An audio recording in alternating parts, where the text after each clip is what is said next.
everyone. I am from Group 2. Now that we know that curriculum planning is about the process concerned with making decisions about what to learn, why, and how to organize the teaching and learning process, taking into account existing curriculum requirements and the resources available, let's move on now to the curriculum influences.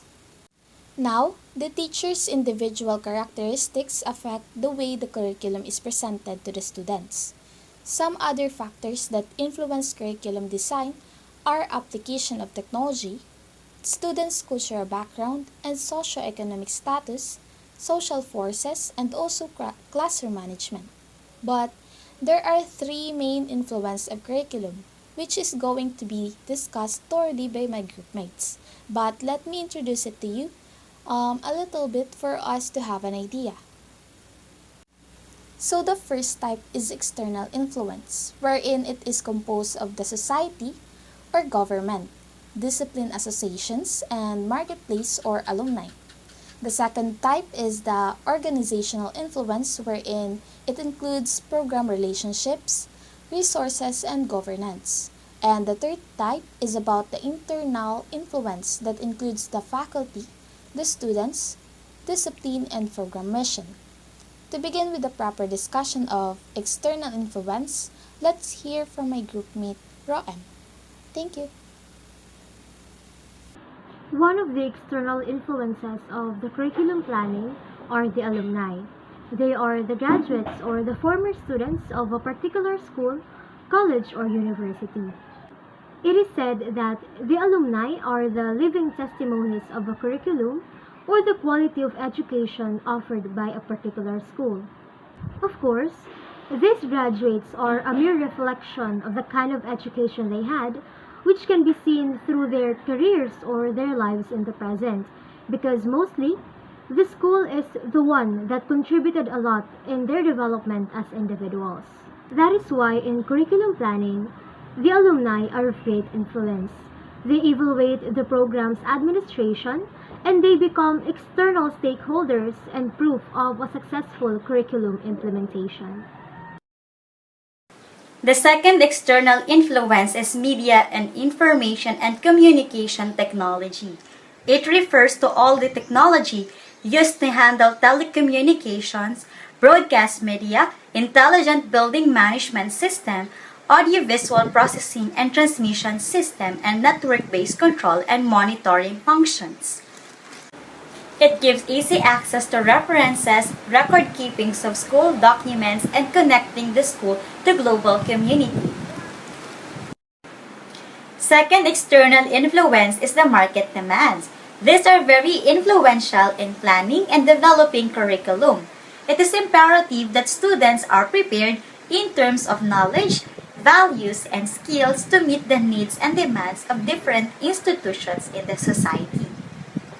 Hello everyone, I'm Jarek and I'm assigned to discuss the first organizational influence. But first, let us quickly define it. Now, organizational influence are the characteristics or attributes of an organization and the impact they have on the people and work completed within, including project management. Now, this can be tangible like location, office spaces, etc. or intangible like culture. It can also be intentional or unintentional. Now that we know about it, let us know the first organizational influence, which is the accrediting agencies. Now, accrediting agencies are equally influential in basic education and in higher education, like what we have here in Philippines, DepEd and CHED. Now, you should note that the accrediting agencies set the necessary standards for curriculum, instruction, faculty, and facilities and influence how the curricular programs are governed. It determines the quality of courses being offered in an institution and it evaluates the program's evaluation. Now, the next two organizational influence will be discussed by my other groupmate. That would be all. Thank you. Government policies and agencies that issued guidelines, orders, and memoranda. The government policies and agency. So what do you think the purpose of the government policies and agencies to students? So as the most influential curriculum planning and development in basic education, The Department of Education issued department orders and memoranda that serve as guide for public and private schools in the country. So, DepEd also prescribed official curriculum. Basic Education issued that guidelines corporation per private school. So obviously, the government policies and agencies, they are in charge in regulating the schools in terms of each administration and management. That also includes the do's and don'ts. It is something rules of behavior within the school or within the university. So it provides like guidelines, orders, and memoranda. So next is religion. Religion is developing the students to be God-loving and fearing. For religious, the different religious orders and the church play an important role in school. Many religions serve extension program and mission programs of the churches and religious orders that establish them school also offered requirements like Bible subjects, theology, and Christian living subjects. These subjects required to all students. So religions serve as curriculum influences because we could not deny that from the moment we were born, our parents have their respective religious doctrines, which they also happen to pass to us, or our religious leaders have indoctrinates to us, to the different religious beliefs or doctrines, as embedded in whatsoever the holy book that we have known, right? So in fact, the religion is considered as one of the major agents of socialization. Internal influence. In terms of education, these are the factors that contributes in planning and developing a curriculum which exists within the institution. First, we have the students. They are the most influential as they are the focus of the curriculum. The students or the learners are the very reason a curriculum is developed. Learners in all levels make or unmake the curriculum by their active and direct involvement. How each individual learner contributes to the realization of a planned curriculum would depend on the interactions and internalization of the different learning experiences provided. Second, we have the school mission, vision, and core values. They are very influential factors too in developing the curriculum. These are the fundamental basis in crafting curriculum objectives, contents, learning experiences, and evaluation.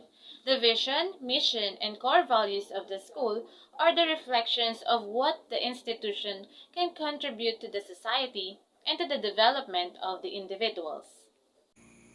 Another internal influence is the admission and retention policies. It is the set of rules of how students are admitted and the things they need to do to stay in a particular course or school. What are these policies? The basic requirements for admission for higher education is the student should be a graduate of secondary or K-12 program recognized by the Department of Education. Some of the requirements are the student's Form 138, a copy and original copy of birth certificate, certificate of transfer credentials, and certificate of good moral character for students who want to transfer. Another internal influence is the faculty members. The influence of faculty members is also considered important, for the faculty members brings with their educational background, experiences, expertise, and personal, professional, and political views on the institution. They are responsible for the quality and content of instruction in the classroom, and they strive to promote the general purposes of the school to achieve its objective.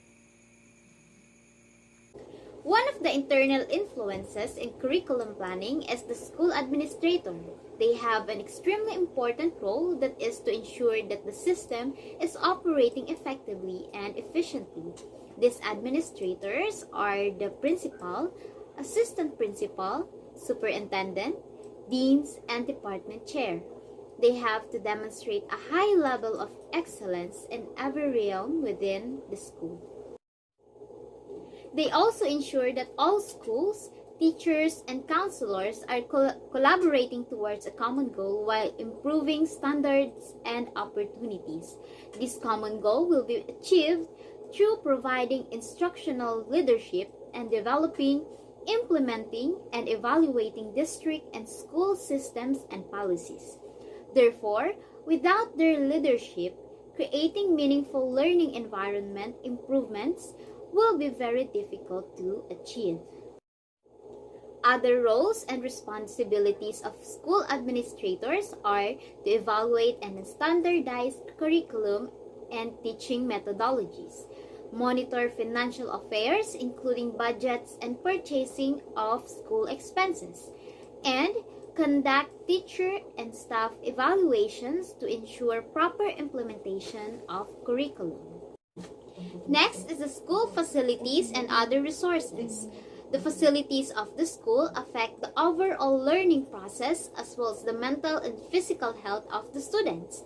Basically, facilities affect the health, behavior, engagement, learning, and the growth of the students. So every school should be equipped with proper facilities for the students and teachers.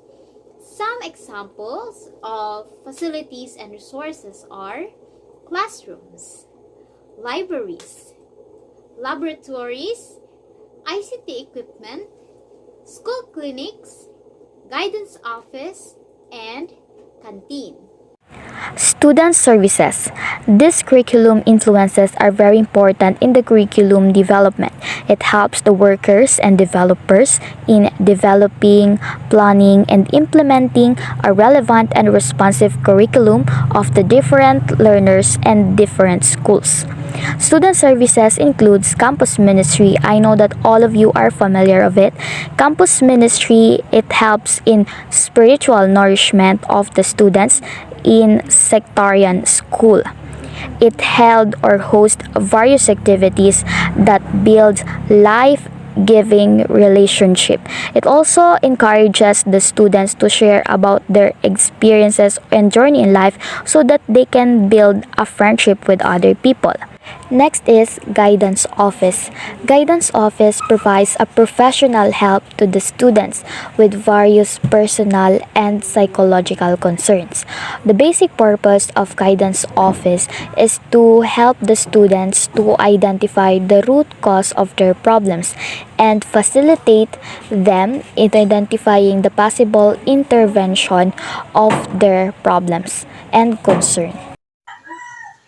Hello everyone, this is Maria Teresa, and I'll be sharing to you the last curriculum influences under the student services. So the third student service that is considered important in curriculum development is the clinic office. This office responds to various health-related concerns of the students with full-time health workers. Fourth is the financial assistance or scholarship office. This office provides financial assistance to deserving students. Last is the Student Affairs Office, which guides the students in organizing activities and provides all forms of support for academic and personal development of the students in the school.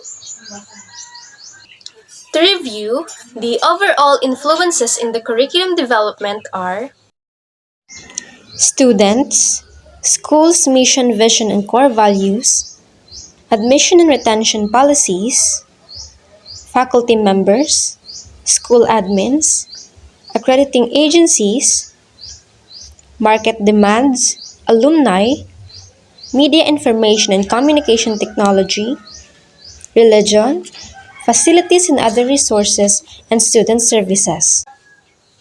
This is Group 2 once again. Thank you for listening.